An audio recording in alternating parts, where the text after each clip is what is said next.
And welcome to the Lakers Fast Break. I'm your host, Joe Soro, for tonight's festivities. Gerald Glassford may show after the show, and the show right now going on in Vegas is WrestleMania. Yes, WrestleMania still is around, and it's still a thing, folks. But tonight is Laker night, baby, on the Lakers Fast Break. And again, I'm your host, Joe Soro. So we are going to delve into this pretty extensively. I didn't know what to think maybe about 4 hours ago until it was official that Kevin Durant was not going to play. I actually thought Kevin Durant was hot dogging a little bit. I actually didn't believe that he was not going to play. But it turns out that news is that he might not play game 2 either. Well, tonight he didn't play, and it was a huge advantage for the Lakers, enough to the point where the Lakers were pretty much in control of this game the entire 48 minutes. So a win at home, a win in a series that was, I'd say, as 50-50 as it got until tip-off. But the Lakers showed amazing grit, and they've been showing this really for the last couple months now. This isn't something new. They won tonight 107-98, and that score wasn't actually as close as the score says. It just wasn't. I thought the Lakers dominated this game pretty handedly, to the point where they may have not gone on a 20-25 point run, but they pretty much controlled it, even with that little lapse at the end of the first half. And I can't say enough how proud I am, and I'm continually to be proud of this team, of JJ Redick's game plans, of the players just playing their rear ends off. This is not, again, something new. This was not a playoff energy. This is how they've been playing now, guys, for a while. Whether Luka was playing in March or Austin Reeves, or when Luka and Austin Reeves weren't playing, they were still playing like this. And it's pretty amazing that they were able to control, even with Durant out. Houston's got some good players on there. It's amazing that they were able to control a playoff game with really two of the best scorers sitting down. And LeBron, we're going to get to LeBron here in detail, because my boy EJ said something to me today while we're watching the game, and it's something we already know about that, and it's starting to really fester at this point into something really good. And it might be that, sometimes in life, getting a little bit humbled, no matter how great you are, is a huge positive for you, the person who is being humbled. And LeBron James, one thing that I've noticed, and I'm sure you guys have noticed too with my demeanor towards him, LeBron James, I believe, was humbled. And I'll go into more detail on that because I want to talk about the game more. But he got humbled this year, guys, and his return on that has been nothing but unselfishness and team-oriented, and basically telling the Lakers organization, hey, look, guys, I get it. Call it maturity, call it whatever you want, but I want to come back. And again, I'll get to that in a minute. But tonight, how can you say that this, if you're going to pick somebody as player of the game, can you really get away from Luke Kennard? Luke Kennard was an absolute delight tonight. And there were several guys, by the way, that played amazing tonight. I'm going to get to that. But tonight's game was Luke Kennard's night. He dropped 27 tonight, and he played 38 minutes, too. He's not used to playing that many minutes, but boy, did they need every minute of that. But 27 points weren't just 27 points. It was when he made his points, and he was 100% from three tonight, and every single time he hit those threes was in that moment during the game that you really needed it. Those type of shots is how I always would describe the Alex Carusos, the Kentavious Caldwell-Popes, the Rajon Rondos, right? Because those guys are not technically snipers. Kennard is, right? He's a sniper. That's his game. But timely shots is more important than being a great shooter. And not only is Kennard a great shooter, but he hit them in a timely manner in a playoff game. That right there is how legends grow. Now, I'm going to calm down a little bit. It's just game one. Lakers are not still in favor of going all the way. However, I'm looking at this as if they can somehow sneak this sucker out, anything can happen, right? In today's NBA, anything can happen. I'd say if it was 10 years ago, there would be no chance. But at this point, with how now KD out of nowhere gets hurt, you've had Luka get hurt, you've had Austin Reeves get hurt. I'm not wishing anybody to get hurt anywhere, nowhere. I'm not. That's not the kind of guy I am. However, it has been a situation here in the NBA lately. If someone gets hurt here, someone gets hurt there, and then maybe Luka's healthy and maybe Austin's healthy. You never know. So we're going to sit here. I'm going to enjoy this little run, this game tonight. I figured tonight, if they were able to win this game, they're going to be extremely confident going into game 2. And if they split, it's still not a good thing, because I had said if they win the first 2 games, and this was before I found out KD wasn't playing, if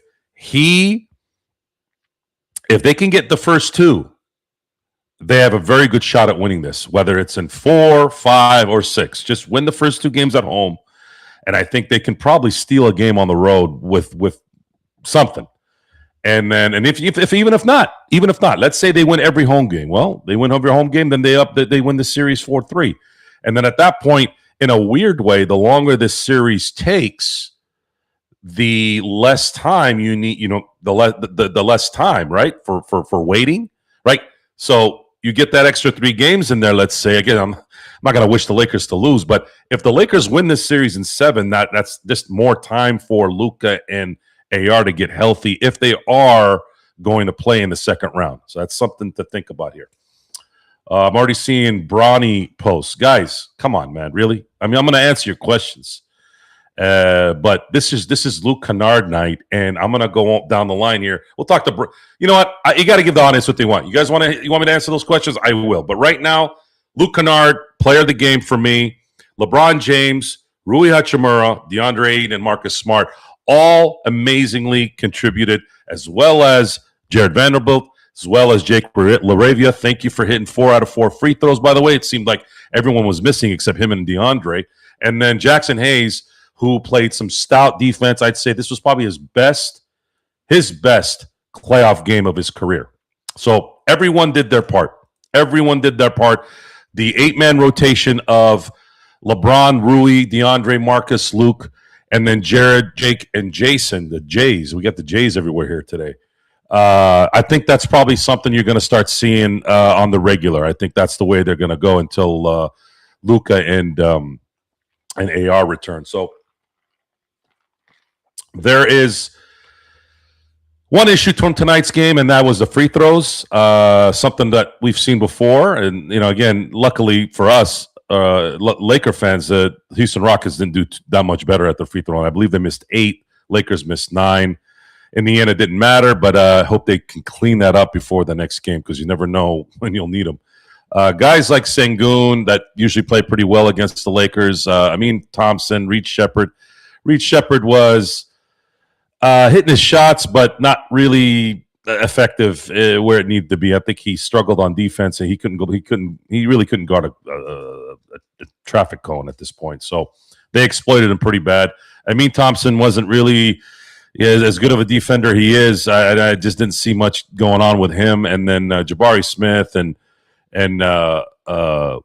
guys like Jason Tate, Terry Eason, they were okay, but I just didn't feel at any point during this game that the Lakers were going to lose this game, even when they were only up 1.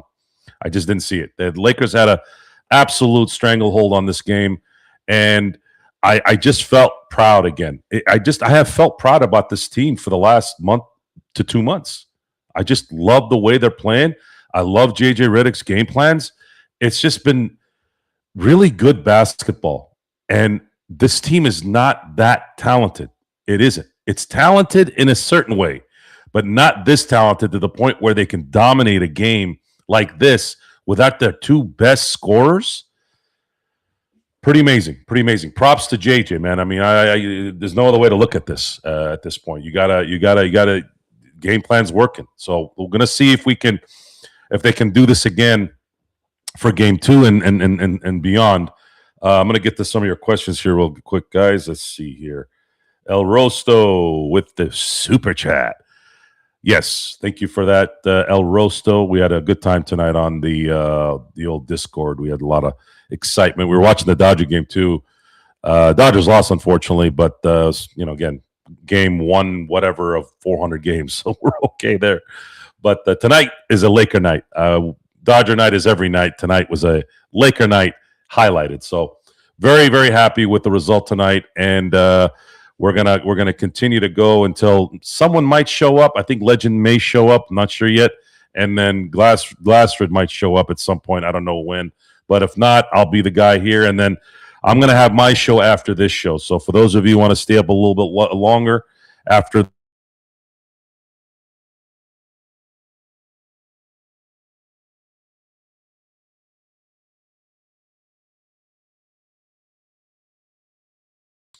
let's see.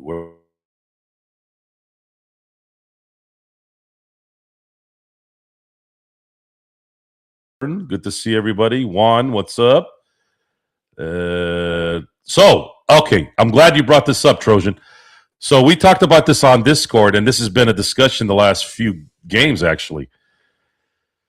Ever since JJ called out DeAndre Ayton's hand issues, being able to catch the ball, something that we've been saying for almost the entire year, I haven't seen him drop a pass. So what does that tell you, guys? What does that tell you? Think about this for a second. I used to talk about this all the time about Kwame Brown. They used to say Kwame Brown has small hands, right? Relative to what? He has small hands to what? Regular people, he has huge hands. And the last time I checked, a basketball is a basketball.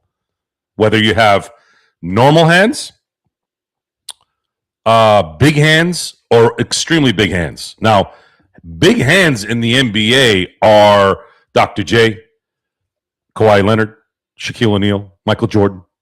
Kobe didn't have big hands relative to those guys. I never saw him fumbling the ball. Matter of fact, he had a problem fumbling the ball early in his career, and he fixed it. And DeAndre Ayton doesn't look like he's got small hands. Guys that don't catch the ball, guys that are always fumbling the ball, are usually concentration lacking. That's usually where that comes from. They're not paying attention. It's not about the hands. It's actually about the concentration. In certain cases where you're trying to dunk the ball in traffic, yeah, those things matter. Charles Barkley used to talk about that. He goes, the reason why he used to dunk with two hands is because he couldn't palm the ball. He had small hands relative to what he would have probably needed to dunk those balls with one hand. So he would dunk with two hands so that he wouldn't fumble the ball. So it looks like he adjusted. He adjusted mentally, focus-wise, and how he squeezed the ball when it came to him. So props to DeAndre Ayton. He had 19 and 10 tonight. And they needed every point and every rebound, and he has been phenomenal. Yes, good Lakers win. Woot woot. Is that seriously, Joker? That's the woot woot. That's what it is. That's what you're doing now. Let's see here. I definitely thought Kevin Durant would play. Yeah, I thought he was going to play too. I thought it was a little. I thought he was playing a little bit of yo-yo on people, but then at the same time, I started hearing things like about an hour before I heard game time decision. As soon as I heard game time decision, an hour before the game, I said, "Oh shit, maybe this isn't a joke." And then, of course, he got called out. So I don't know if something happened in practice or what. Houston sucks. Their youngish guys has stagnated. There's some truth to that, Frank. Yeah, there is some truth to that, and I think it's offensively challenged. I think that's where they've kind of lacked. But you have to also factor in that Fred VanVleet got injured early in the year, and he's the coordinator of that offense. They don't really have a guard. They needed to get a guard, and there was a lot of talks about them getting Trae Young at the draft. Well, I should say a lot of talks. We were talking a lot about that, where they would need somebody like that because they have some defense. They have good, they have good defenders. They have young, good defenders that can ball, but they needed a point guard. But I think the reason why they didn't do it, a couple of reasons. One is because it's Trae Young, and Trae Young's starting to do some weird things. They don't know if he's going to continue to do what he does, not in a bad way. The other is they probably would have had maybe Atlanta asked too much, and they said no. So, but that's the guy they would have needed, and Fred VanVleet would have helped this team. Somebody that can orchestrate the offense. They didn't have anybody that can do that. And Durant, you all saw what happened 2 games ago and 3 games ago when they were in Houston, when the Lakers were on that Houston 2-step. They just blitzed Kevin Durant, and Kevin Durant didn't know what to do. He couldn't get the ball anywhere. Houston couldn't adjust. I thought they'd adjust after the second game. They couldn't adjust. They don't got anybody to orchestrate that offense. So until they find a legit point guard that can kind of guide this team, they're going to have these problems. Let's see here. Where are we? Joe question. Kennard had 27. When is the last time Austin Reeves had 27? I don't know. I'd have to look back. Let me see here. When was the last time? Let me look at the schedule here.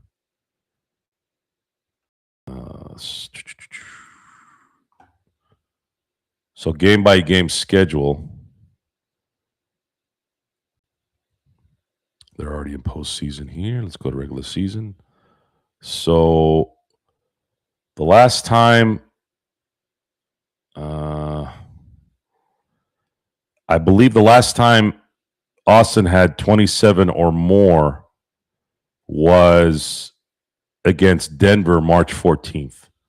That was the infamous missed free throw, putback, tie game, win in overtime game. That was the last time. I'm not surprised we even won. We have a few things to clean up. A good win. Any win right now is huge, no matter what's going on, no matter who they're playing. How bad is the KD injury, Joe? I heard his knee is not good, and it's looking like he's going to miss game 2 as well. I don't know if that's going to change between now and game 2 because there is a long separation between game 1 and game 2, but there's word that he's not going to make it to number 2. I think Houston wants to split and then have him ready for game 3. I think that's ultimately what they're going to be doing here. Kennard, a great scoring game, and this is not an isolated situation. This is Luke has been ramping up here for the last few weeks. So props to Rob Pelinka. I'm so bipolar on this. Earlier today, I was pissed off that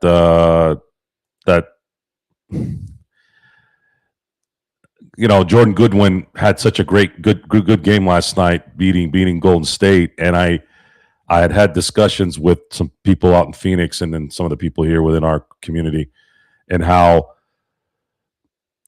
much better would this team be if Jordan Goodwin was on it and not Bronny James. Because they decided to go with Marcus Smart versus Jordan Goodwin. I'm saying they should have kept Goodwin and released Bronny James, right? But at this point, I'm going to stick to the game tonight and stick to the positives. Otherwise, I'm going to veer off here. But I'd say Luke Kennard has been the best out of nowhere transaction that Rob Pelinka has had in his what would now be, what is it, almost 8 years, I think, 2018.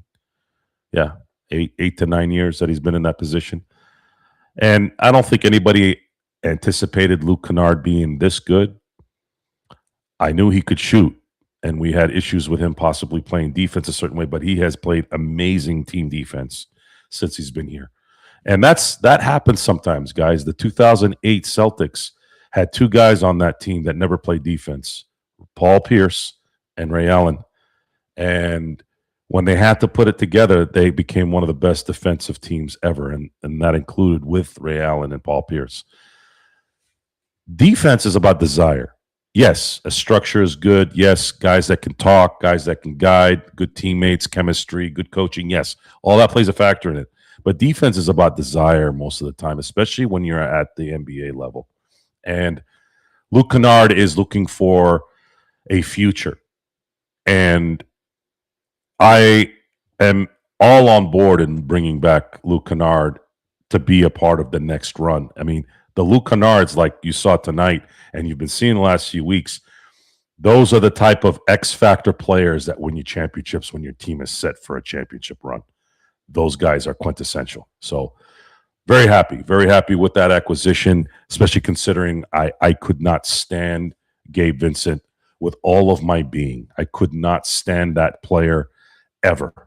I mean, it was just tragedy after tragedy watching that guy try to play.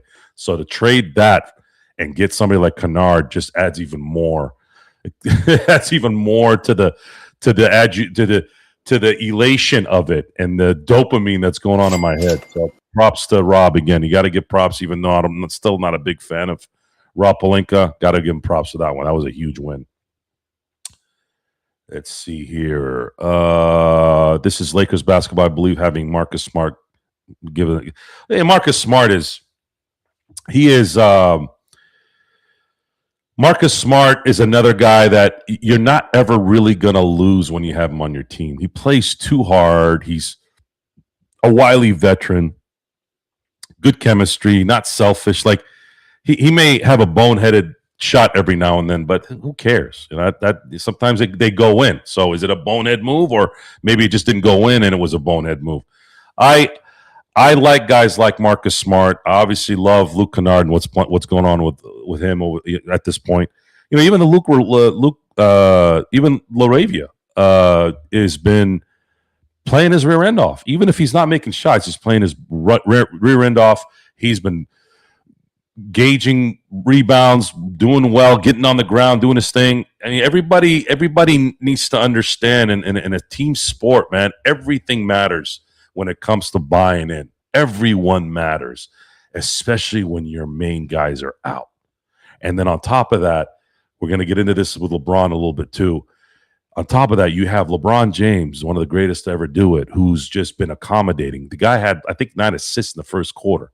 So he was really trying to essentially try to keep him, you know, it's self-preservation for him at this point. He's preserving as much as he can and providing at the same time so that these guys can do what they, you know, get excited and make a shot.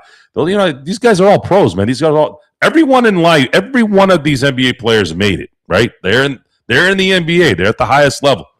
So imagine when you're feeding these guys and giving them the ball in their spots and they're making those shots. You don't think that that's going to elevate their game? You don't think that's going to level them up a little bit against even guys that are immensely more talented than they are? Of course it is. These guys are at the highest level. There's only approximately 450 out of 8 billion people that play in the NBA in a given night, right?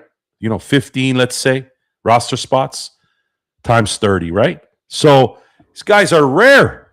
And man, are they playing way above their potential, way above their talents. Tonight's game, as much as Houston stinks on offense, as much as KD isn't there, you have to also understand that the Lakers don't have their 2 best players on the team. Well, the 2 best scorers on the team. I can't put anybody over. Well, I can put Luka above LeBron at this point, but I'm still going to say LeBron's the 2nd best player on the team at this point.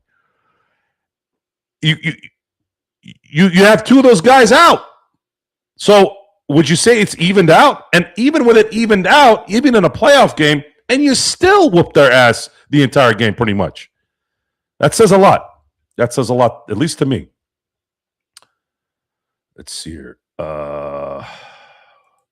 Please stop showing Austin Reeves during the game laughing on the with that Anton Chigurh haircut. Is that what's bothering you? Is that what's bothering you, Juan? The other stepping up, helping also help LeBron the fresh and close out Houston. Then Kennard, Smart, Ayton making shots in the 4th. Yeah, again, making shots at when it's prime time too. That was all over. That was LeBron doing it. Kennard was doing it. Ayton was doing it. Rui was doing it. Rui, when he's hitting that mid-range shot, guys, and he's hitting those wide open threes, it's very hard to beat the Lakers because you can't guard everyone. You just can't guard everyone. The fact that Houston kept leaving. So here's what's going to happen. You are going to have to deal with the fact that you have to pick your poison at this point, right? But today they left Kennard open, and, well, you can't leave Kennard open. So what are you going to do? You're going to leave Rui open now? Or are you going to leave Marcus Smart? They kept making those shots.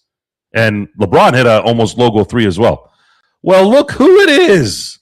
WrestleMania, baby. Yeah, and the Lakers win on top of it. Oh, So yeah. who was in the main event? Cody Rhodes versus... You getting choked up over there? Randy Orton versus Cody Rhodes. Cody Rhodes won. But who cares about that? The fact is that the best part about it is Pat McAfee is off my television for good in WWE. Well, so you don't like Pat McAfee? Oh, I hate him. He's terrible on WWE. He's terrible. Absolutely the worst. What about his wrestling skills, though? Didn't he take the stunner like really well? Well, he could do that really well. I wouldn't mind seeing him DDT a few times, but yeah, don't get him in near the commentary booth. He is absolutely terrible. But he's gone. Because, Joe, they always stick to wrestling stipulations. They never go back on wrestling stipulations. But great win by the Lakers. 61% from the field, Joe. Absolutely an outstanding performance by the guys today. But WrestleMania, baby, great time. My daughter had fun. Her favorite, Liv Morgan, won. So, yes, absolutely. Pretty convenient having WrestleMania in Vegas, huh? Yep. I ain't going to Saudi, that's for sure. But yep, there was a good deal through her school, V. So I said, yeah, let's go ahead and do it. Was it packed? No. They announced 50,000, but it wasn't 50,000. I could say maybe 40, 41. I've been there. I've told you I go to Raiders games, so I've been there when it's a lot more packed. They tapered off parts of the building. The stage was takes up a lot of the space anyways. So yeah, it was not 50,000, but it's about 40, 42, 43,000. No, I got a UNLV discount. My daughter is a student there. So yeah, she got me a discount there. So I said, excellent, all right, excellent. Well, it's good. That's good. I went to Bash at the Beach. That was the last wrestling event I went to. Wasn't Bash at the Beach that people remember from that time? Mm-hmm. Not that one. The one that was in San Diego at the Cox Arena, and with Karl Malone and Dennis Rodman, who was inducted to the WWE Hall of Fame. Yeah, and it was the Attitude Era was so much fun, and I know that Hulk Hogan and the NWO. And Austin, like everybody was part of the. They always say, "Well, where did it start? Did it start with the NW with Hogan going south? Going rogue? Was it Austin's 316 speech? Was it DX? Was it whatever?" I always say it was both, and even a little bit of ECW in there. And to me, and maybe I'm being biased here because my guy was Scott Hall, Razor Ramon / Scott Hall. To me, that was the guy. He's the face of the Attitude Era. Yeah. And what made Scott Hall great, and it made The Rock great too, is because I always, the more I hear about some of the commentary around that time, I notice a correlation between The Rock and Scott Hall. I think, who was it that quoted The Rock saying that The Rock would, it was Brock Lesnar. Brock said, The Rock told him you have to be selfish a little bit sometimes. And he explained why. And, it's a couple hour podcast. And the way he said it was correct. Like, you got to be selfish. You got to know, hey, look, I know what I'm doing. I know what I'm going to do is going to hit. People are going to like it. And it's going to drive audiences here. And it's going to create money. That's what the whole system is. The Hulk Hogan, God rest his soul, and I know he was a complicated guy, and I know he said some stupid stuff towards the end there, but if you the game was about making money, and Bobby Heenan even talked about this. He actually never said anything bad about Hulk Hogan off camera, and to me that says a lot. That says a lot. That says a lot, at least from him on the business side of things. Again, I don't know, Gerald, if you know something that I don't know, but in the end, Scott Hall, to me, The Rock, knowing the business, being selfish, but also be understanding the business is about making money. I felt those guys were the bridge to making that whole thing work. And then, of course, Hogan and Austin are the Mount Rushmore guys of that. Absolutely. So, but I will say that the main event was kind of stretched out. It took 30 minutes for all the introductions and stuff beforehand, and it was kind of slow. So I had plenty of opportunity to watch the game on my phone. And I'll tell you what, the Lakers, again, Joe, everybody's got to be proud of the effort today. No Kevin Durant there for them, but still the Lakers provided with a great shooting performance, 61%. You cannot say anything else but a great job by the Lakers all around. A great team effort. Luke Kennard had a great game. DeAndre Ayton, really solid as well. So yeah, absolutely. This is the perfect time though, Stefan, to get rid of Rob because he's very inconsistent. You know his ups and downs. So this is the perfect time to get rid of Rob Pelinka because he's made some good moves recently. So you know he's due for some bad ones. So this is the perfect time to get rid of Rob Pelinka. Cannot wait. I mean, Joe, I heard Hollinger, who was a former NBA GM, he was just ripping on the Lakers in his recent podcast about how bad that back half of the Lakers roster is. But you know what? The front half did a great job today. Up to man number 8. We will not talk about man number 9 coming off the bench. We'll just kind of leave that to the side. But John Hollinger is still talking shit. Oh, he was telling. He said the Lakers back half of the rotation has been bad for the past 2 years. So yes, like I said, great time to get rid of Rob Pelinka right now because we know that a downturn is coming as far as his talent evaluation is concerned. So yes, great job by Rob in getting the stuff right now as far as DeAndre Ayton, who came and played a great game today. Is probably, like you said, his best playoff game ever. Luke Kennard was fantastic today. Great acquisitions getting him. But yes, we know that the consistency is not there with Rob, Joe. We've been watching it all these years, so better get out while the getting's good. It doesn't matter whether Rob is there or not. There's new decision makers. There's new decision makers in there, and we still don't really know how that all came about. By the way, just again, I'm not. He's in the position now, so you give him props, but we don't really know. We don't really know what's going to happen this summer when everything gets reevaluated. And then LeBron, yes, just as a facilitator, getting everything done offensively. I mean, it was great. It was great to watch, Joe. Kobe used to say, yes, make sure you keep your defense offensively. Yes. Oh, I'm sorry. Make sure you keep your defense offensive. So I'm going to ask you this, Joe. I mean, again, the Lakers, they won. Kobe system? Yes. 61% shooting. Tony, I'll have a shot on the experiment after the Lakers fast break. I'll have a shot with you guys. Just want to ask your thoughts on this real quick because the Lakers won 61% shooting. Absolutely terrific performance. The thing is, though, is a concern. I know that we had talked about, or actually I said on my Lakers latest shows that the rebounding was a very important issue in practice leading up to this in all 4 days leading up to this. And they got killed on the offensive rebounds 21-3. Is this going to be any concern for you, whether or not Kevin Durant comes back, yes or no, on Tuesday? Because I don't know how many 61% shooting games in the playoffs you're going to get from the Lakers. Well, I think a hard thing to do. I think a lot of the reasons why in this game I thought they may have relinquished power to the rebound was to get set on defense. That's just my interpretation of things because they seem to be pretty set. Well, they were out rebounded. Offensive rebounds are a little different because they're not setting up on defense at that point. They're just they're trying to score. I was just happy that the rebounding battle didn't it's bad. No, 21-3 is bad. No matter what game you're playing, it just I think because Houston's such a horrible offensive team, it didn't matter. Mm-hmm.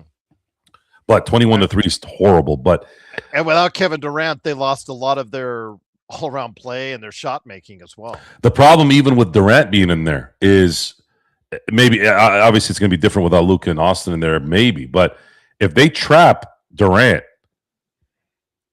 what are they going to do?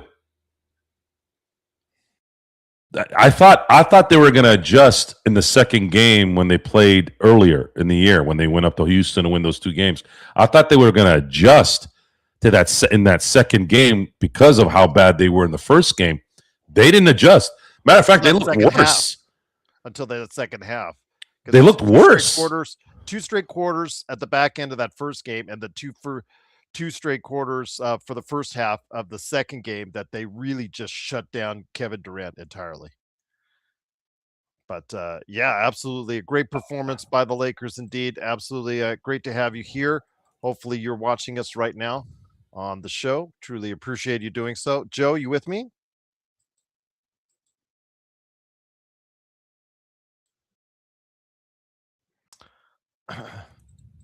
There we go. All right. I don't want you okay? Yeah.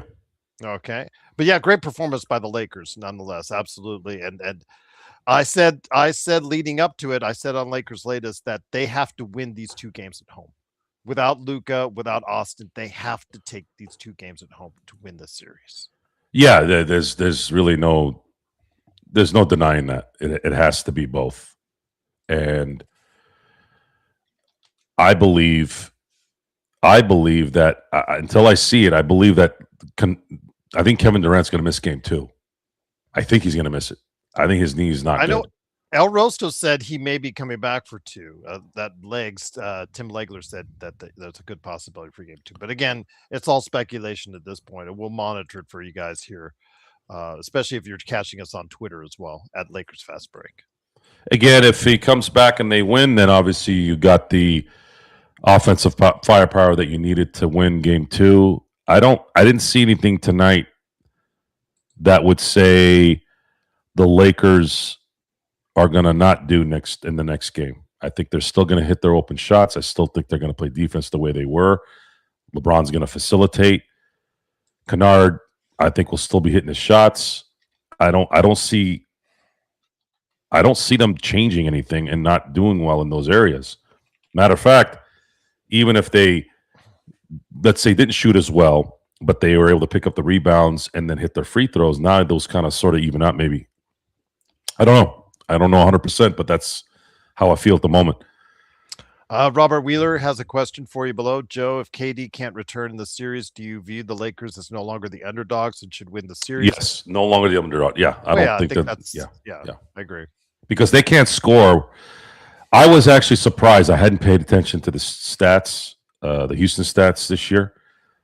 But Durant, even in his advanced age, dropped 26 a game this year. That's crazy. I didn't even know that. I thought he was in the 21 or 22 area. No, he's 27 now. He's 27 a game. Yeah. So that's a huge thing, by the way. That's a huge amount of points that you're not getting, especially with the fact that the Lakers are missing their 2 guys. You're talking about the scoring champ, the All-NBA first team, which, by the way, thank you, NBA, for understanding and bypassing the 65 game rule for Luka, because not having Luka as a first team All-NBA player this year would have been an embarrassment in my view. Even with the game suspension, I know the 2 games off for his childbirth. I think that's what allowed him to go ahead and get that bypass. But I wish in some way that he would learn his lesson on not getting so many technicals. That's the part that he's not going to get punished. He didn't get punished. He ended up not hurting his team because they played Washington, and he ended up not hurting his paycheck at all either. Very much. Outside the 1 game. It's unfortunate, but in life there's always something, right? And he solved he solved the defensive issues, right? He played really good defense. If you look at the metrics of his defense this year, he's actually been pretty good. Mm-hmm. Now, Luka, if you're going to try to be the next even a level above what you have, Luka, you got to stop getting technicals. You are not Rasheed Wallace. You are not Draymond Green. I mean, Rasheed Wallace should have been the best power forward to ever live, but he's not. Right? He didn't have the temperament for it. But he has such great talent. I always when I talk he was about ahead him of his and Horry, time. He was ahead of his time because you had a power forward who could shoot and post and a good teammate and was smart as hell. But they both cruised, him and Horry. They cruised to the regular season because they wanted to do it when it mattered. The thing is, as much as I love Robert Horry, and men do Laker fans love Robert Horry. We love Robert. Love Robert Horry. If I'm in the bar and Robert's in there, he's not paying for a drink. No. Love Robert Horry. But Rasheed Wallace had top 3. And I'm not exaggerating. He had top 3 power forward all-time skills. I'm not arguing with you on right? That. So Luka is not Rasheed Wallace, what he was. He's not Robert Horry. He's not Draymond Green. Luka is in the what could be. It's probably not, because top 10 is impossible in my view at this point. He would have to do something astronomically crazy, like win 5 or 6 championships. But he has the talent to be a top 10 player of all time in the NBA. You are a different level, Luka. You cannot be getting technicals, and you cannot miss free throws. You cannot miss free throws. You cannot be a 78% free throw shooter. You need to be sitting at 83, 85. Those little things. And he was okay in the beginning of the year. He was like at 82 or 83. Luka needs to fix this technical thing. He needs to stop talking to the refs, and he needs to start hitting his free throws. He does that. This team's going to continue to keep building around them. Boom, boom, boom. And I wanted to segue to LeBron here after I'd started the show, because I really want to talk about LeBron and his mindset on what's going on right now. But to finish off the Luka thing, Luka's at the precipice here, guys. I mean, what we saw in March is something that you don't see that every day, guys. I don't know if you guys we're used to seeing the Jokic's getting triple doubles left and right and that kind of stuff. Maybe because we're Laker fans, we've seen Kobe do stuff and we saw Jordan do it. What Luka's doing is not normal, and the fact that he makes it look like it's not normal or it looks normal, it just further reasons why this guy needs to be more focused so that he can really, really get to that level of back-to-back 3P type team if he can get there, right? And that's it on him. But to go to LeBron, I wanted to talk a little bit about the details of LeBron and what's happened here in the last 3-4 months. I have become, and this has been 8 years now, Gerald, he's been with us. I am a LeBron James fan at this point. I've become a LeBron James fan. And I think the reason why I've become a fan is I think this might be the first time he's kind of understood his mortality. And he's now not being the LeBron, I make the decisions. He's now saying, you know what, I got to prove to myself, to these guys now, so that I can continue this amazing run. I'm not predicting anything. I'm not saying I want this or that. I don't. But what he's done in this last few months is I've seen unselfish LeBron. I haven't seen his lackeys talking. I haven't seen him drop the noise, Joe. There's been no noise. No noise. That's what's great about this. And when I'm hoping that this, and again, I don't care if it's fake. He's doing it. I don't care. I don't care if it's fake, because the results is what matters. And what I believe has happened is he understands, either through humble pie, either through the mortality part of his psyche at this point, maturity, whatever. Maybe somebody kind of sitting him down and going, LeBron, you need to shut the hell up and actually start focusing on what you really want here. Do you want to continue with this? Do you really? Because we, as not professional evaluators, as fans of our team and evaluating our team's talent. Who's going to be there this summer that's as talented as LeBron? That's a question you need to ask yourself.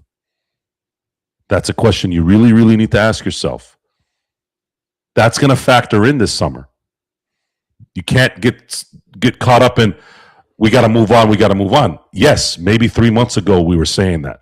But right now, with the way they've been playing, the fact that the guys that are the 1 and 2 are not playing and it's still winning, like these things have changed now. Now my perception of this has changed. I have to see what's at stake in terms of what they're going to need to do this summer. And LeBron James, I believe this is what's going to happen here. LeBron has been humbled. LeBron is playing unselfish. LeBron is setting the example. LeBron is playing great basketball. And you have an amazing ownership now that has resources, and they're going to continue to build and make sure this thing runs to a championship and more. So now, what are they going to do? Well, for me, if LeBron has a friendly contract and can continue to play like the way he's playing here, and there isn't somebody else that could come in and create that same effect, it doesn't have to be what LeBron does on the court, just the effect of winning, then how do you not consider bringing him back for another year to see if they can maybe add a couple pieces and maybe make a run? I don't know. It's kind of going ahead of the future here. I think I'm just mentioning this because it is LeBron James, and a little bit of the future needs to be talked about because it's either going to end or maybe go another year. I don't know. But to me, he has earned at least the respect of sitting down and seeing if there's a possibility here, if it would make sense. He's earned that. And I'm proud to say that I've just enjoyed this LeBron very much. I really have. I'm very happy with how he's conducted himself and how he's performed. Once again, the Lakers do win 107-98. It is Joe Soro along with me, Gerald Glassford. Thanks again for watching this thing. Please like and subscribe. JSJ about the concert. This is like, again, there was some good stuff at WrestleMania that happened. And again, made my daughter ecstatic. She was so thrilled when Liv Morgan won. She had a great time. I am extremely happy about that. And the fact that no more Pat McAfee on my WWE television, because they never go back, like I said earlier with Joe, they never go back on stipulations in wrestling. I'm sorry. Yes, it makes it all the more better indeed. Yeah, but again, JSJ, she loves it. That's all that matters. She loves it. She was happy. That's all that matters to me. That was great. And it's had a lot of fun. I now have a WrestleMania I have fond memories of. I've been to 3. I now finally have one that I have great memories of. So that's all that matters. And yeah, I went to the Superstore last night at the convention center. That was huge. They had a lot of stuff. I'm telling you. And anything Danhausen was selling off. Yeah, they just sold off there. But Robert Wheeler says, oh no, that was the old one, right?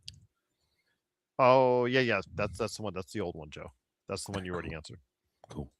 But yeah, great game. The thing is, though, Joe, that Houston is a great matchup for the Lakers, and I'll tell you why. Because we talked about Luke Kennard's great game, right? But what's the one thing you're always worried about him? And the reason why he's switched to so many teams is because of his defense.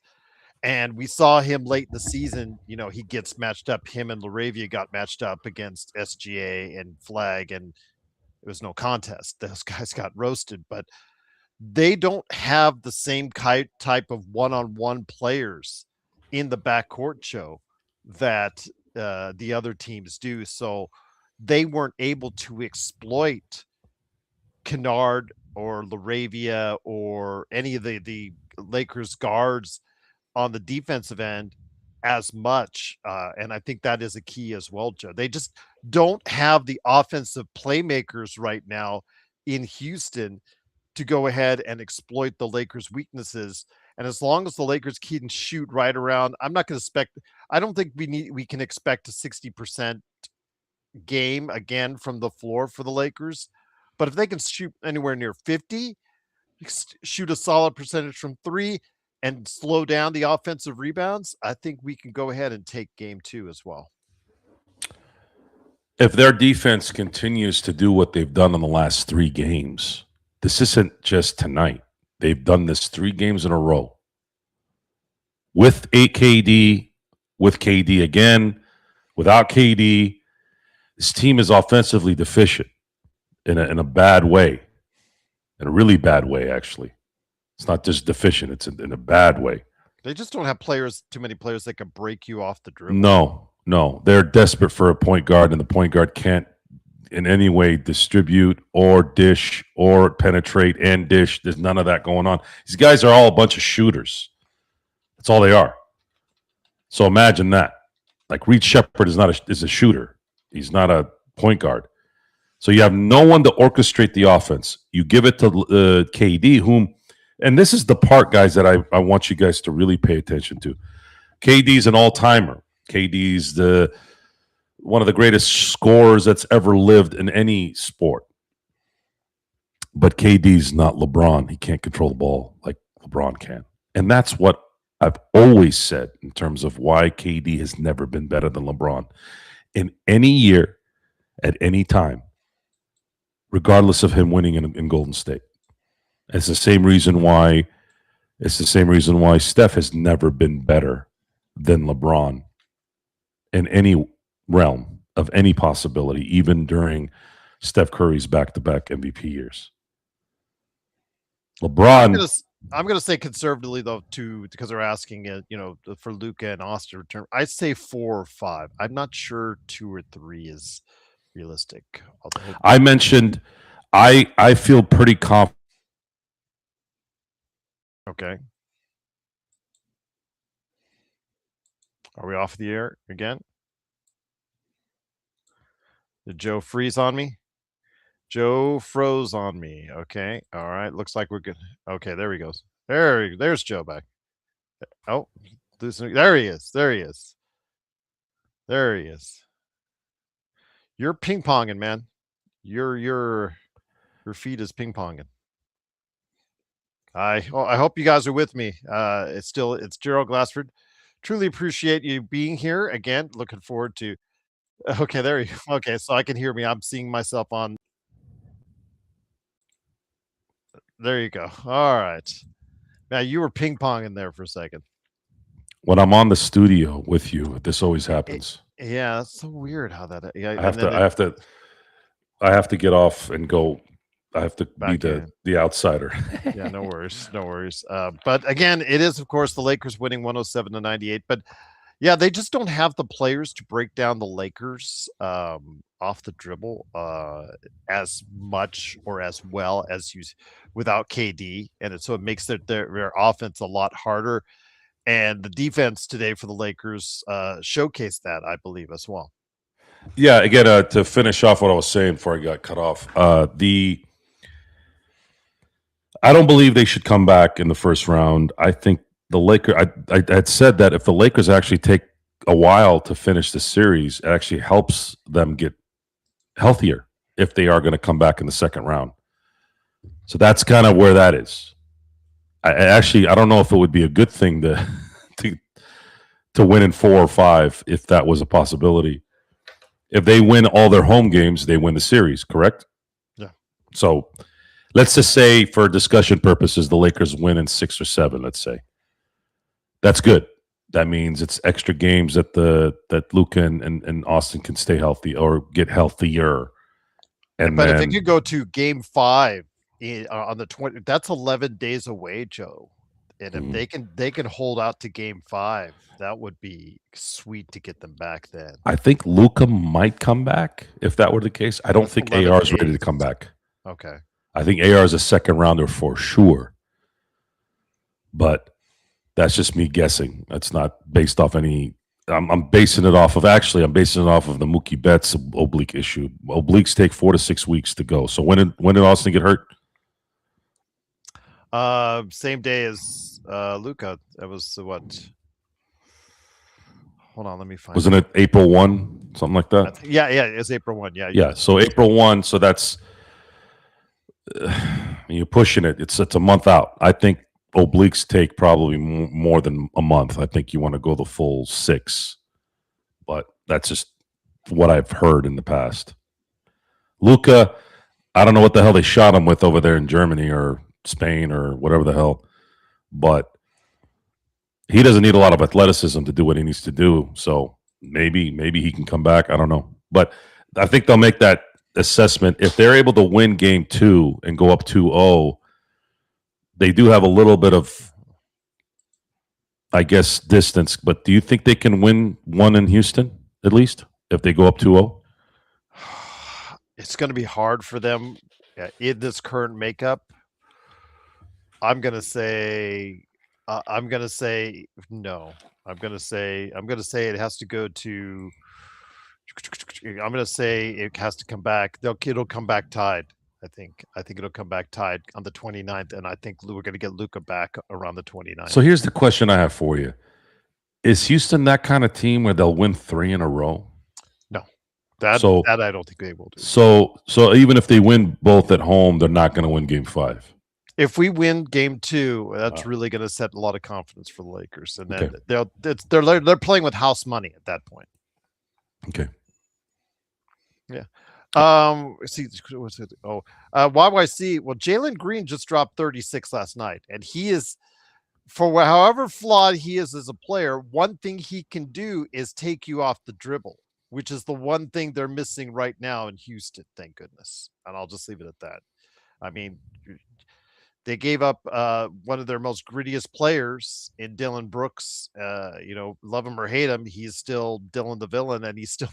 I mean, he found his stroke this year, averaging over 20 points a game, and then they got Jalen Green as well, who's come on late, and even when Devin Booker got thrown out of the game, didn't matter because Jalen Green, the one thing he can do is score. So I don't know.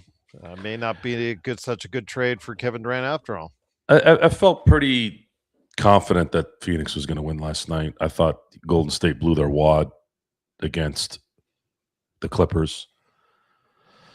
It was one of those things where, was it really the Golden State Warriors or was it just the Clippers being the Clippers? And my assessment on that question is always the Clippers are always going to be the Clippers, no matter who is playing, no matter who they are, no matter who the coach is. A loser franchise with a billionaire owner, a racist owner, Bob Weiss, Doc Rivers, it doesn't matter.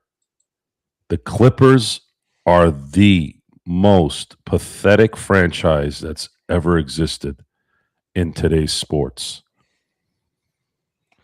And let's touch on that JSJ, because I know it was also mentioned by El Rosto talking about JJ earlier. We talked about JJ, and I did in recent days. If you watched the Lakers latest on the Lakers latest channel, we talked earlier today. As far as the last preview I did was on JJ versus Ime Udoka, and I said that JJ has to go ahead and make sure he provides a good game plan and is able to counteract what Ime is going to throw at him. And today it worked.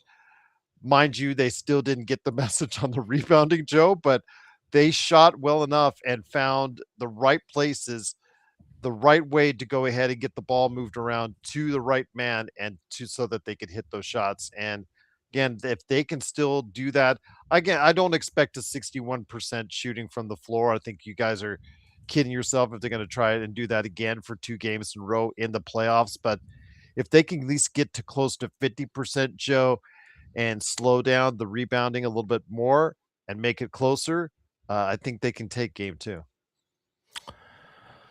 And I think a lot of credit of that would have to be to go to JJ Redick. Well, I think it's time that JJ gets enough credit for being a guy that's ascending. Yeah.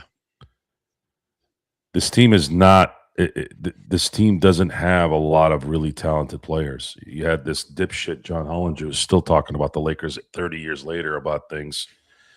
And since that piece of shit has been shitting on the Lakers, they've won 6 championships in that time. So imagine what he would think about the Clippers. Or maybe he doesn't. Maybe he's a Clipper fan or something that we don't know about, and he still has to shit on the Lakers.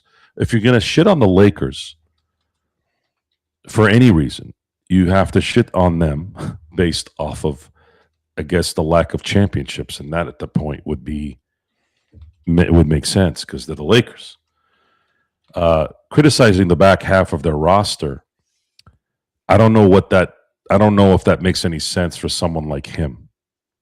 I think that's more of the day-to-day guys that watch the Lakers every day, because I have a really, really hard time believing that piece of shit watches every Laker game.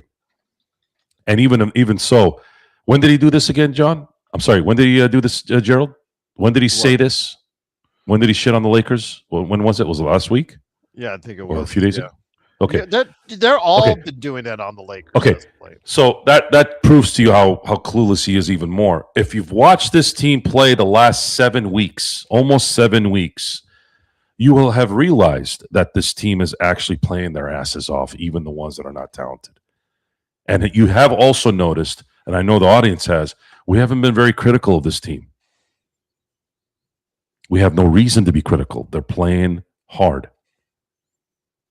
They're playing really hard. Now, I do want to ask you this. When I saw Bronny James, I was watching from the Allegiant Stadium, and I saw Bronny James check the game. I'm like, Joe, how will he feel about Bronny James checking into a playoff game? I got to ask. Sorry. How did you feel when that moment happened? I'm going to check out, Gerald, and come back. I'm going to check out and come back in outside the studio so that this doesn't happen again. No worries. That was all good. I think we're good. I think we're still good. Are you sure? Yeah, we're good. You're frozen. You're frozen. I don't see your face moving. Oh, okay. Well, I'm see you. I see you now. There you go. There you go. I'm seeing myself. So okay, you're still frozen on my end, but let me get back out so we don't have to keep freezing this out. I'll be right back. All right. So guys, okay. Fair enough. Fair enough. So I wanted to ask him the hard question on Bronny because I know that you guys all want the answer for that one. But we'll see. But he has said on the Bill Simmons podcast, JSJ, that Doc Rivers said he's retired from coaching. Again, that's like WWE stipulations where if you throw enough money at it, it'll change. But Joe, so what was your mood or feeling when Bronny checked in that second quarter? I have to ask. I don't. We had talked about this on the chat that the Lakers really did themselves a disservice not letting him go and retaining Jordan Goodwin. Played really well last night. Yes, he did, and he was He was improving even with the Lakers. You could see it. He was getting better and better, and this is why we get angry about that kind of stuff too. It became this 4 minutes, 1 turnover, 2 fouls. I have to continue to say this because it's not. This is about winning. You have to get the best players to win, and this is the other half of the bad part about the management of the Lakers this last few years. You cannot. NBA players that are productive don't grow on trees. But the worst part about it is JJ had to, I don't know if you saw this, JJ in practice earlier this week had to actually tell everybody, he had to actually tell the press, there's actual quotes, how they feel that he's improved so greatly and that they trust Bronny James and that they trust in moments like these. They trusted him enough to where he didn't play in the second half. Because what happened in the end of the first? It was yeah. Stop insulting our intelligence. Again, I just went through the LeBron appreciation segment of this show. I understand what's going on with it, and it needs to stop. And that is another big thing that they got to talk to LeBron about in the offseason. They got to understand if a roster spot is between someone like a Jordan Goodwin versus his son, you have to keep Jordan Goodwin. Yep. This is not a YMCA. Let's create an atmosphere of positiveness. This is the fucking NBA. And those assholes in Oklahoma City are going to get another lottery pick. If these fuckers get Cameron Boozer, we're fucked. Just know that. The Lakers are jacked. We're messed up. That's the other guy too, but I think he's going to be ahead. I don't think Oklahoma City is going to get a. I don't think they're going to get the first pick or the second pick. I think they'll probably, if they get lucky, maybe a 3 and a 4. They're in the same slot that Dallas was in last year. I seriously doubt they're going to go ahead and get the number 1. So I that the odds of that happening are even more astronomical than it was last year. That the same place gets the same pick. Let me just say this: if they get Cameron Boozer, it's over. The Oklahoma City Thunder are going to win championships for the next, especially if they win it this year. Yeah, they're going to win. They'll probably three-peat. Thameless is saying Luka's been called both a Nuggets killer and an OKC killer. How true is this? I don't know what to say. No, but there's no killer that's out there. He's had some good games against both those teams, but there's also took OKC when they were a 1 seed. Yeah, but I don't want to say killer. I don't want to go to the when somebody says that they're hold on. Let's roll with it. What's the record been against Denver since Luka's been a Laker? I don't know per se. Pretty damn good. Let's just say pretty damn good. They're winning those games. Before then, I think the Nuggets were destroying the Lakers. What, 9 out of 10 games? Not counting the playoffs at that point. So Luka comes to LA and they start beating Denver. And then Oklahoma City is based off of them taking Dallas taking OKC out when they were the 1 seed. That's huge too. But the thing is, Luka has a lot of Freddie Freeman in him in terms of when you see his stats against other teams, you'll start noticing they're all the same. It's highlighted more because it's OKC, it's Denver. Luka fucks everybody up. Luka drops 27, 28 on everyone. So it looks like he's dominating. Luka can score at will anywhere, anytime. Denver, Oklahoma, LA, Miami, Spain, Slovenia, Serbia. It doesn't matter. He just has that gift. He has it. He is Larry Bird with a much further distance in terms of shooting. That's who he is. He is a immensely gifted basketball IQ player. You have guys like you were just mentioning the crazy man in Phoenix. He was being interviewed in a vehicle, and he said, "Who's the hardest guy to guard?" And he mentioned Luka. He goes, "Once he gets you on his hip, it's over." And I don't know if you guys remember, that's a 6'8", 220 to 230 pound man talking about another guy. When you get to his hip, you're done. That's pretty good. So, Joe, what you got cooking up for your experiment coming up here in just a few then? I'm going to be on at 10. I'm going to take a little bit of a hiatus here in about 10 minutes to prepare for the show. We're going to shut the show down. Yeah, that's fine. I'm going to talk. It's basically the LA edition. We're going to talk about the Lakers a little bit more, and then also talk about the Dodgers and their amazing start. Lost to the Rockies, man. Yeah, it was one of those games where they couldn't really hit, and they just got a couple of bad breaks. Will Klein got they were hitting doubles left and right. They just sometimes teams they get tired of being the run-ons, and they just kept hitting doubles all game today. The fact that they hit as many doubles as they did and the won like 4-3, that made it even sadder. It's what was this? Elephant. It's 9:30 here. We're just getting started on the West Coast.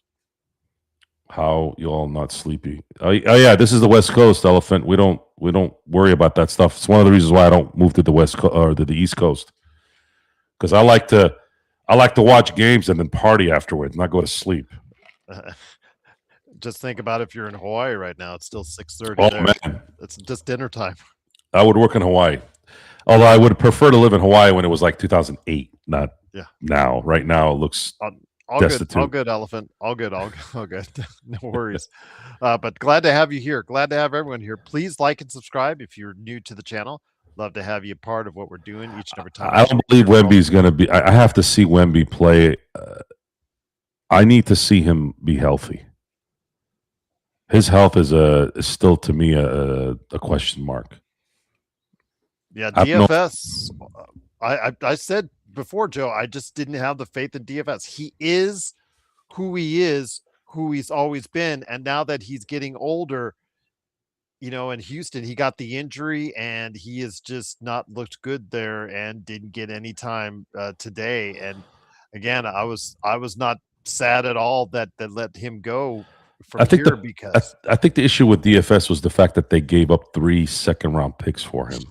he's just who he is. He's That just was the can't. problem with that thing. I wasn't too concerned about losing him either. It's what they gave up, which was kind of, I guess at that time they had no, maybe Rob didn't have a choice, but that's still like really three second round picks for DFS. But water under the bridge doesn't matter at this point. You're it's done. We all know what it turned out to, and Houston's stuck with that contract now, and that's their problem. And they should have, for what Washington gave up for Trey Young, they should have figured something out to get Trey Young in Houston. That might have saved their season, but it is what it is. I I'm just happy that the Lakers are continuing to play well, and JJ Redick is a big part of this, and it's a big part also with LeBron James and him buying into what's going on in his career at this point. It's been very impressive to watch. And again, what a great job today as the team by the Los Angeles Lakers. Again, 61% shooting. They get the victory tonight. Absolutely just a fantastic performance, 107-98. Luke Kennard, 27 points. DeAndre Ayton. The numbers won't pop out at you with what DeAndre Ayton did as far as out there, but 19 and 11 and a block shot. He was absolutely, this is his best playoff performance, in my opinion, as well, Joe. I know you said that earlier. LeBron with 19, 8, and 13 assists. He set the table early and often. Rui and Marcus Smart with 29 points combined. Didn't get a whole lot from the bench, but they weren't outside of Bronny, hurting you as a whole. They were all on the plus side, and that's what counts. Again, Laravia hitting 4 free throws in a row, huge. Jared Vanderbilt doing Vanderbilt things. I'm not the big Vanderbilt guy, but it is what it is.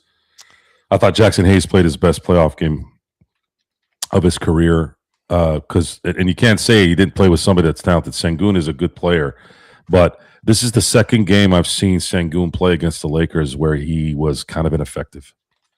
So I don't know what JJ Redick has done the last 2 games, but it's been working because he usually would play well against the Lakers. Trojan, fight on. I just wanted to let you know that I think to answer your question, if the Lakers win game 2, I say he doesn't come back till game 5 because that's the 29th. That's 11 days from now. And that would be such a great help to have him rest that much, Joe. But again, the key is, can they win 2 here in LA? Well, the important part is if he comes back early, it's hopefully to get himself revved up for the second round. That's the other thing that you have to factor in. Can he get himself going for a game or 2 in the first round? They win, and then they go into the second round with a little bit of something. So their next game is on Tuesday. Mm-hmm. And then plenty of chance for LeBron to rest. So here's what I think is going to happen. If indeed he is coming back in this first round, let's just say he will. I could see him playing game 4 on the 26th. It's a possibility, but that's only a 2-day interval between the so it could mean a more tired. If he comes back then, that'll counteract the fact that LeBron will have less. Because what they're going to want is if they're up 2-1 and they have a chance to win game 4 to go back to LA to win game 5 to finish the series, they may want to do that. They may want to risk trying to see if they can get this thing done quick. I think, yeah, we kept Vando and let Goodwin go. Yes, give Vando credit, but yeah, I know how much Vando is making. You could have had Goodwin and another player that could have been in place of Bronny for that price as well. So yeah, I understand. I understand your feeling, Isaac. Absolutely. But Joe, I know it's been a great game for today. It's so enjoyable to do that as far as have a from wire to wire, the Lakers outside of that, close to the end of the first half, it really was a Lakers performance today. And again, it was just so great to see the efficient shot making, I think is the best part about it. And you were waiting for them to stop making shots, and they weren't stopping, except they were hitting free throws. This might have been over in the middle of the fourth had they hit their free throws. But seeing how they were playing defense, it just got to that point right around the midway part of the second quarter. I had mentioned this on our chat room. I said, if they play like this for 2.5 more quarters, it doesn't really matter what happens on the offensive side. They'll make their shots, but their defense was really, really good. Those points, the fact that the game ended with only a 9-point win, that actually doesn't say enough about what was going on. The Lakers pretty much had this game in their pocket the entire time, even when they went down, or for like what I think a few minutes. Yeah, that's it. Time. Yeah, I think it was 51-50 or something. Yeah, and then the first quarter they had a small, just a very quick collapse as well. But and understand that there's a reason why Bronny James didn't play in the second half. Bronny James cannot be playing in this playoff run ever, except unless they're up by 40 with 1 minute left. That's it. You cannot risk a playoff game. And stop telling me he's improving. I don't care if he's improving. It's not going to be enough for him to be a legitimate NBA player. It's not going to happen. And I don't see myself being wrong on that. I just don't. He would have to go to Kobe level preparation. And I don't know if I see him doing that kind of work. But again, let's keep it on a positive before we head on out. Again, just Luke Kennard. Stefan, you could take a little bit of solace on as far as pat yourself on the back for as far as the Rob decisions look great today. Again, still need to get rid of him ASAP because with his rocky roller coaster success story, both good and bad, the bad might be coming in the not too distant futures. But for now, you can enjoy and relish the fact that Rob's moves recently, for the most part, have paid off. This year, the one move he made worked hugely because Luke Kennard has been really enjoyable to watch. It's not just that he's providing a huge boost for this team, but he is fun to watch. When he shoots and he has room, I'm surprised he misses. There's only a few people that I've ever watched that weren't stars that had that effect. Robert Horry was one. D. Fish is one. Trevor Ariza in the playoffs is another. I feel like I know somebody with that name. maybe I heard it and it stuck in my head and it came out. But it's nice. I don't think I've felt that in a while since the championship team that they had with guys like Caruso and Rondo. Rondo, man, is another guy that during that run in the playoffs in 2020, I'm like, is Rondo going to keep making these threes? He just kept making. Fox had timely threes. Yeah, that's a good one too, Isaac. Fox was an interesting player. That's my guy too, by the way. Fox, love Rick Fox. Rick Fox, my guy. Rick was just badass. Defense, off the bench starter, does make that shot here and there, but he didn't make it like Fish or Horry. But that wasn't the point. Point was he was just the perfect championship glue to that team. When I think about the three-peat team, and I've been talking a lot about that three-peat team now, especially with the way the Dodgers have been playing here the last month or so. I am so excited that if the Dodgers can three-peat this year, there's going to be so many discussions for the longest time on which three-peat LA team is better. And then we might even throw in a little bit of Minneapolis Lakers three-peat team on that. And I would have loved to have been able to say, let's compare it to the USC three-peat team if Lindell just gets that damn first down in the Rose Bowl. Sorry if I brought up a bad memory there, Gerald. And no worries. And who's in the Trojan on our talk. Believe me, I don't have a diehard team in college sports. But greatest college football game ever. No doubt, zero doubt. I don't think I'll ever see a better game. Now, I did see a pretty damn good, amazing game in the at the Rose Bowl with Michigan against Alabama, which happened to be Nick Saban's last game. Not knowing at the time, but that was his last game. So I'm honored to be at his last game because that's my favorite coach of all time. But yeah, that game was it's not gonna touch the Texas USC game, but damn, was that game fun too. My favorite moments, Kobe's 81 notwithstanding, are the 88, 2002, 2010, and 2010 World Championship victories. Which one? All of them. I don't want to find a favorite. I don't want to even search for favorite. Maybe 2020. It was so emotional for me, and I got to see it with my daughter. Yeah. They're all fantastic. What's you mean your favorite title? Elephant was asking our favorite moment as a Lakers fan. Favorite title has to be 20. Or not just favorite moment as a Lakers fan. Favorite moment as a Lakers fan. Oof. Wow, that's a good question. I mean, I have to say after Game 7 because it was the Celtics. I had never seen a Celtic finals win. Magic's baby hook in Boston Celtics. So you have a memory of that because I was too young.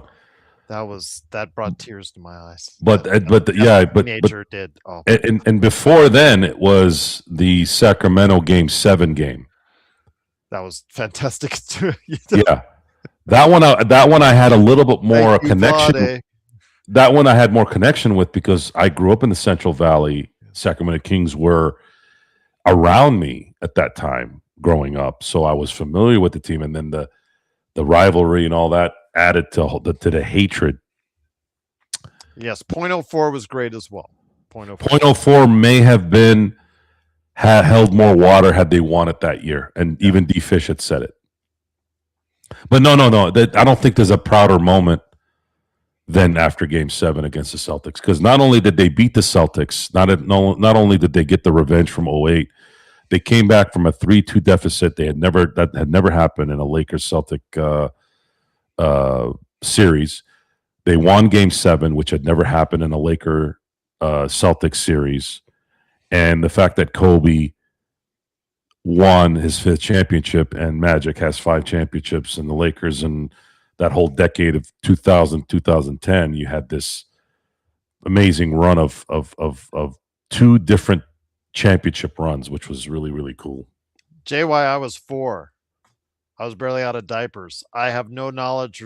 I've seen the footage, JY, but it's not the same. Like Joe said, Joe was not there for 88.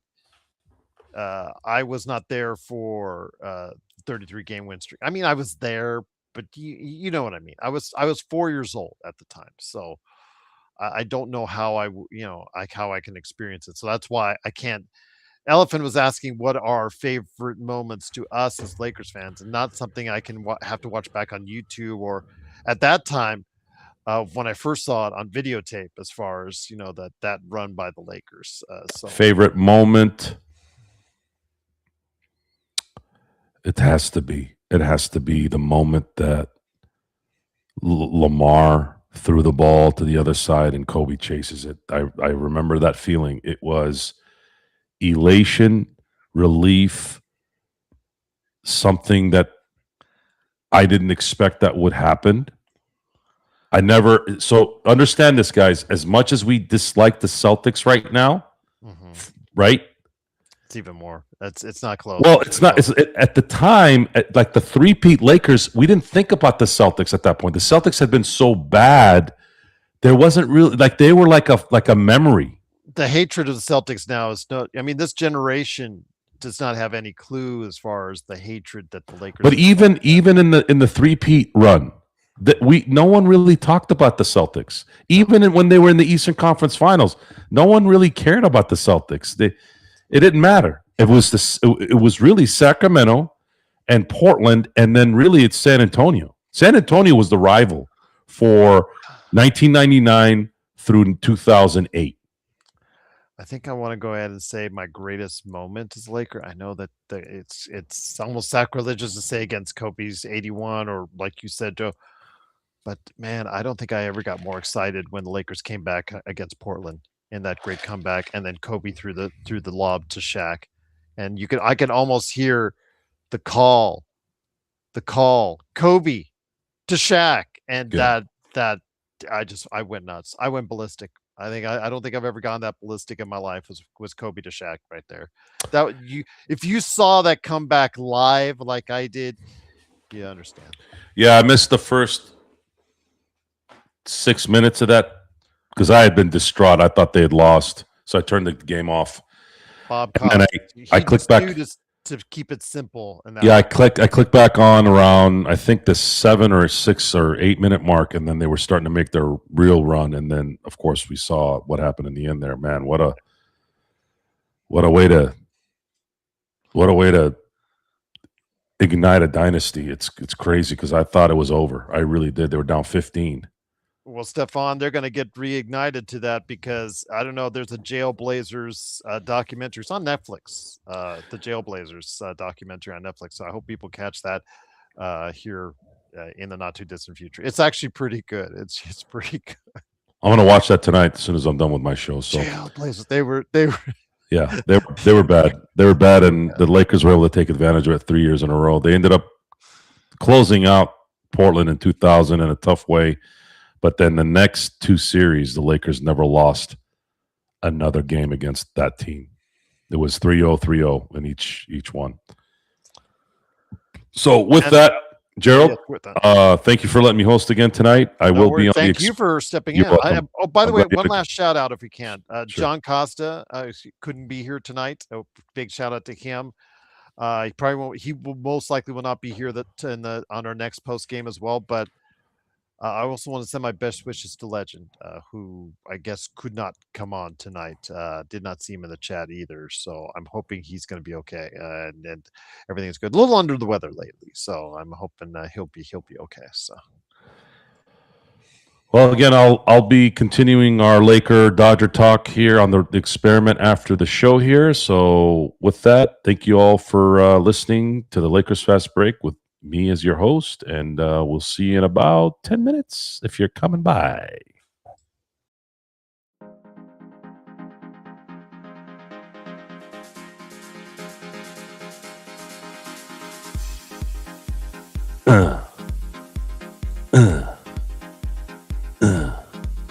Always sounds so much better after a win. Legend is a legend. Yes, he is. Of legends. Now let's get game 2, guys. Go Lakers. Yes, and 3 and 4 and 8.